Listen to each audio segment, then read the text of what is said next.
Tahun 2020, tahun yang kita kira dapat menjadi sebuah lembaran, harapan, kehidupan yang lebih bermakna, dan lebih baik daripada tahun sebelumnya, seperti yang selalu kita lakukan setiap tahunnya.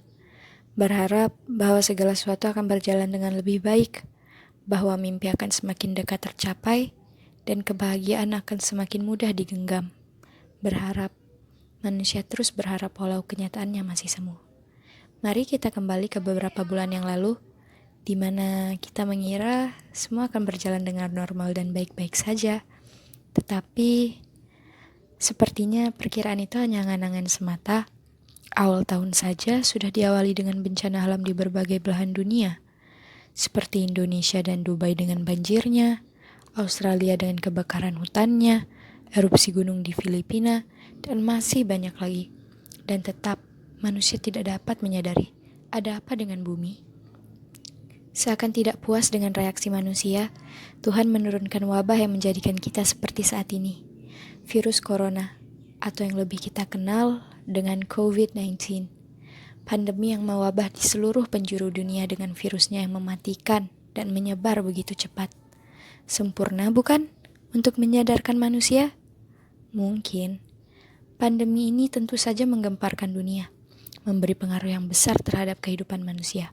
Pemerintah pun bertindak dengan memberikan berbagai macam peraturan, mulai dari social distancing, PSBB, anjuran memakai masker, rutin mencuci tangan, dan berbagai macam peraturan lainnya. Dan tidak dapat dipungkiri, corona ini memanglah sangat merugikan. Kegiatan keagamaan yang dilaksanakan di masjid, gereja, sinagoga, kuil, dan wihara pun terpaksa dihentikan. Ritual seperti mencium batu suci, membaca gulungan Taurat, menghadiri misa setiap hari Minggu, atau meneguk minuman dari cawan yang sama dihentikan sementara waktu.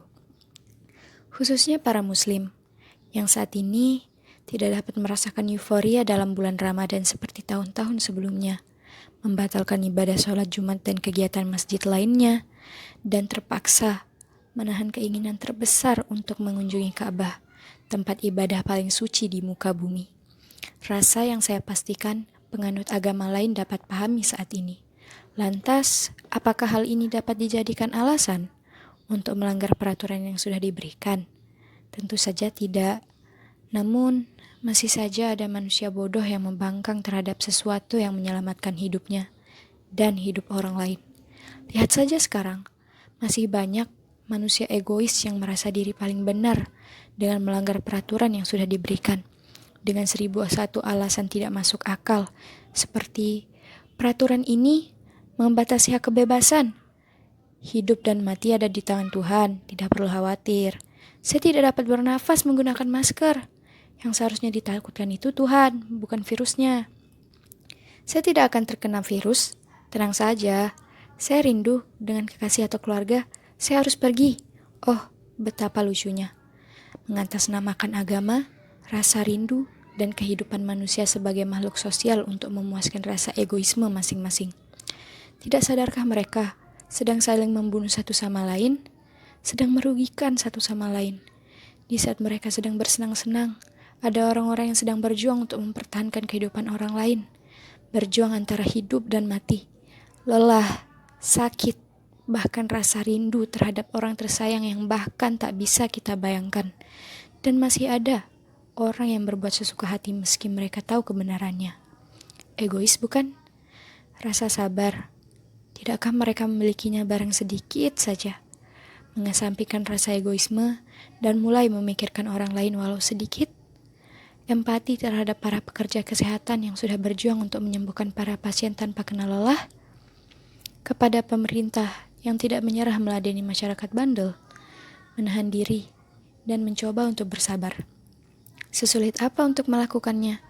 Lagi pula, pandemi ini tidak terlalu buruk. Kita tidak dapat menyangkal bahwa pandemi ini membuat bumi menjadi lebih sehat daripada yang sebelumnya.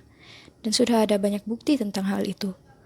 Bersabar ya, sebentar saja. Bumi sedang menyembuhkan diri saat ini dari tangan jahil manusia yang tidak berhentinya membuat torehan dan luka di sana-sini. Mungkin ini cara Tuhan untuk menyadarkan kita sebagai manusia, Jangan terlalu egois. Jangan sampai para pekerja kesehatan menyerah, pemerintah sudah tidak peduli, dan kita mati konyol hanya karena mementingkan diri sendiri.